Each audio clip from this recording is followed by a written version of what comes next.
એટલે છે ને આખો પગ આ રીતે ત્રાસો છે, જે પગ આમ હોવો જોઈએ, આપણું ઊંધું છે, આખો પગ આમ હોવો જોઈએ, એ આખો આમ છે, આખો આ ઊંધી રીતે જોડેલો છે. એટલે જો આમાં હવે સીધો કરવો હોય કરી શકાય ખરા, અને આખી ફ્રેમ મૂકવી પડે. એટલે હાડકું કાપીને હાડકામાં ફ્રેમ મૂકવાની લગભગ 6 મહિના 7 મહિના જેવું લાગે સમય ટોટલ બધું થતા. હા, એના પહેલાં બધા લોહીના રિપોર્ટો આવે, લોહીની નળીના રિપોર્ટો આવે, લોહીની નળીઓ કેવી રીતે છે એ બધું જોવું પડે. જોયા પછી આગળ વધવાનું. અને ગણતરી હોય તો આગળ બધા રિપોર્ટો કરીને મતલબ છે. પણ 6-8 મહિના લાગે, 6-7 મહિના મિનિમમ, એનાથી ઓછું નહીં. કારણ કે આખો પગ સીધો કરવાનો છે. આજે તોડીને તરત જ સીધો કઈ પ્લેટ મૂકી દઈએ એવું ના થાય.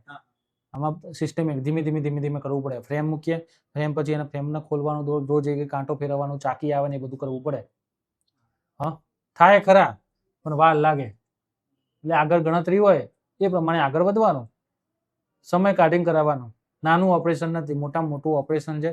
ડરવાની જરૂર નથી, પણ સમય માગે. કારણ કે એવું નથી કે આજે ઓપરેશન કરીને સીધો કરી દીધું તરત સળીઓ મારી દે, પ્લેટ મારી દે, એવું વસ્તુ નથી. નાનું ઓપરેશન નથી.